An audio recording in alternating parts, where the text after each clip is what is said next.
Hello, you're watching TVP World Talks. I'm Ján Michalčák. Following the most recent parliamentary elections, Slovakia has joined the camp of Ukraine skeptics in the European Union, firmly standing against Kiev's NATO aspirations.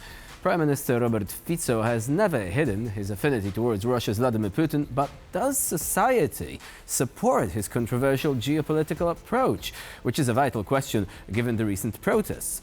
Now, also, is Slovakia's approach to the war just as staunch as Hungary's, or is there more nuance to Mr. Fico's vacillating course? Joining us now is Ján Michalčák, former head of Unit for Countering Hybrid Threats at the Czech Defense Ministry. Hello and welcome to TVP World. Glad to be with you again. So first, let's address the issue of a broader trend, because also in the Czech Republic, the elections are looming. And once again, Andrej Babiš is actually promising a less friendly course towards helping Ukraine. Do you think that this is likely to stay that way? Or are the attitudes likely to change in countries like Slovakia, Hungary, the Czech Republic once again? You're definitely correct in saying that the attitudes and atmosphere, so to speak, is getting more and more aggressive, I would even say. But I guess the main problem for the politicians who decide to spread such a negative atmosphere is that they either willingly or unwillingly get into a vicious circle. Because they do so, they get more aggressive in order to either get elected or be able to stay in power in case they are already in power. And I think the biggest risk for them and for the countries in general is that once they start on this vicious circle, on this course of getting more and more aggressive, their audiences, their voters or possible voters, will demand the atmosphere and the rhetoric to stay that way and maybe even get more aggressive over time. And in order to satisfy the voters and in order to make sure that the voters don't escape to parties who are even more aggressive, for example, on the right-wing fringes of the political spectrum, which, for example, Fico or Babiš are not there yet, but in order for them to ensure that those voters stay with them rather than going to the really extreme parties, they will, I'm afraid, need to toughen up their rhetoric. And then the question is, do they really mean it? Do they stay on course of the toughened up rhetoric? And what does that mean for the countries in question? I'm not sure, but I think that the fact that we're getting more and more aggressive is definitely not a good sign. So many are asking the question, how can voters in the Czech Republic and in Slovakia, given that we're actually commemorating the events of 1968, how can many of these voters still maintain a Russia-friendly or Russia-sympathetic stance? Do you think that this is simply a modern phenomenon, a backlash against helping Ukraine, or something else altogether? That's $1 million question, really. To remind your non-Czech or Slovak viewers, we were really talking about this on the day of the anniversary of the Soviet occupation of Czechoslovakia. So the fact that we're talking about a prime minister of Slovakia who is actively spreading pro-Russian propaganda in his rhetoric is just preposterous. It's absurd. But sadly, that's the reality.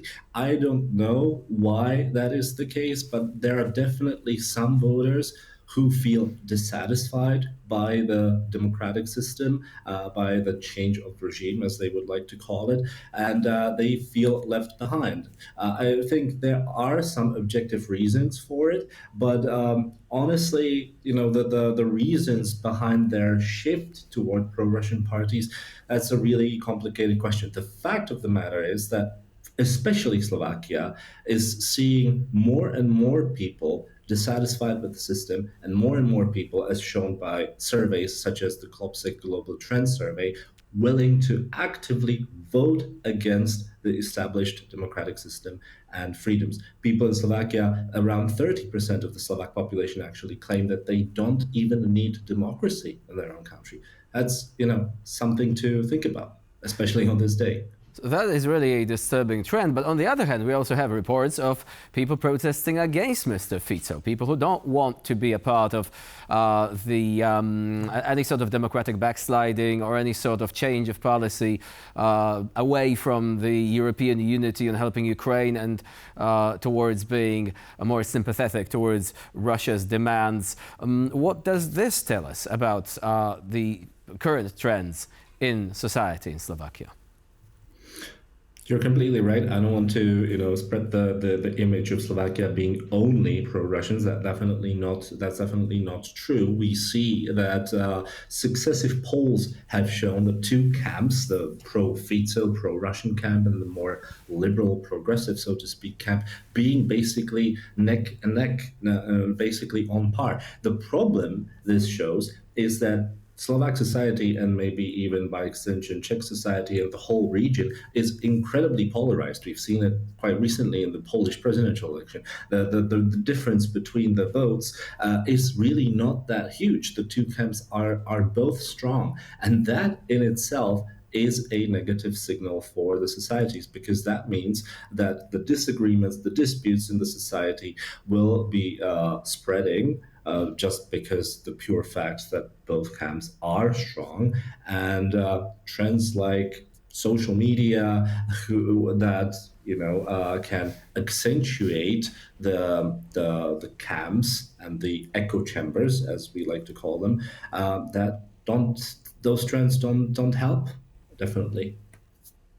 So now, there were interesting reports quite recently that Slovakia, despite the fact that the government said that we will not provide a single bullet to Ukraine, is actually leading in terms of arms exports into, you've guessed it, Ukraine.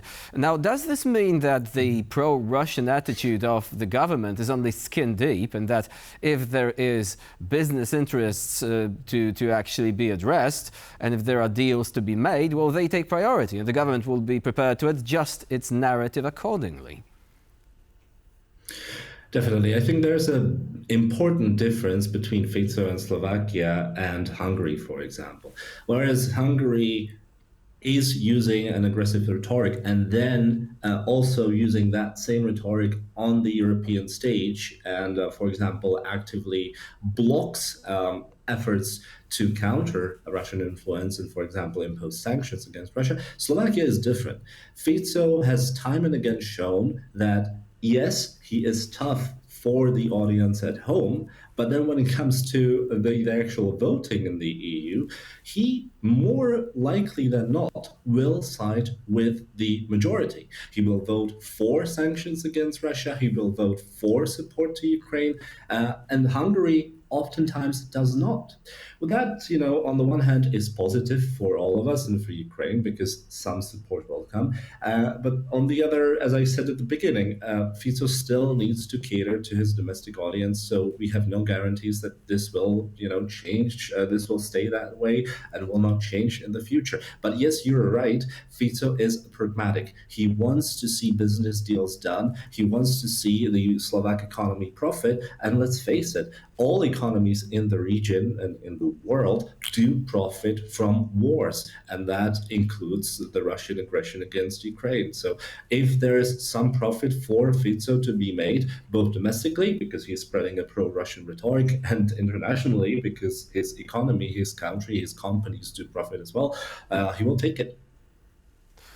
So what would you say is likely to happen next when it comes to, for example, the accession process? Mr. Fico actually said that he has nothing against Ukraine joining the European Union. On the other hand, we have Viktor Orban, who continues to oppose Ukraine's EU membership, yet we also have Donald Trump allegedly getting in touch with him and asking, why are you doing this? Can we not just move on and allow Ukraine to become part of this bloc? Do you think that in some way Mr. Fico could try perhaps and exploit this by saying, okay, so we could be a partner to America here as well? We have a similar rhetoric to some extent. Obviously, he's not far right, it's more like far left. Nevertheless, do you think that he will try to compete with Mr. Orban when it comes to this sort of position on the European stage? I mean, I don't see any real competition between Fico and Orban. More likely, Fico is more than aware that neither EU membership nor NATO membership is really on the table for Ukraine, because of the simple fact that for both of those memberships, we need an absolute majority. We need everyone, including Slovakia, including Hungary, to agree. And Fico knows that Hungary doesn't agree to EU membership. He would be opposed to NATO membership. And, if we take a look at Trump, for example, he himself has ruled out NATO membership for Ukraine. So I think, Fico is playing his cards right in his perspective, in saying, yes, I would support EU membership theoretically, but, it's not going to happen because some other countries, like his friend Orban, are opposed to it. And so I don't see that changing, because realistically, neither membership is now on the table, at least until the Russian aggression ends, and Fico knows that. So now, another slightly related question, one might say. Do you believe that when a peace process is actually initiated there, could countries like Slovakia perhaps play some sort of role, given that they are not strictly supporters? On the other hand, could they try to leverage this position as trying to, present themselves as being more of neutral parties? Yeah, why not? We've actually heard reports, I think, yesterday that Budapest is being considered as the venue, as the site for possible Zelensky-Putin talks, which we don't even know if they're going to happen or not. But I can definitely see either Orban or Fico, more likely Orban, because he's positioned himself as the much stronger one on the European stage, just by the fact, for example, that he actively does block pro-Ukrainian positions, as opposed to Fico, who, as I said, vacillates between supporting and opposing, and is not seen as such a strong leader, I think. So yes, either Budapest or Bratislava could become the site. And I think, honestly, that this possible summit taking place in Europe somewhere is a good idea. Whether or not it brings something to Budapest or Bratislava, that's a question. I'm not sure. Ján Michalčák was our guest today here on TVP World. Thank you very much for joining us. Thanks for having me. And I'm Ján Michalčák. You're watching TVP World. Please stay with us for more latest news, updates and commentary.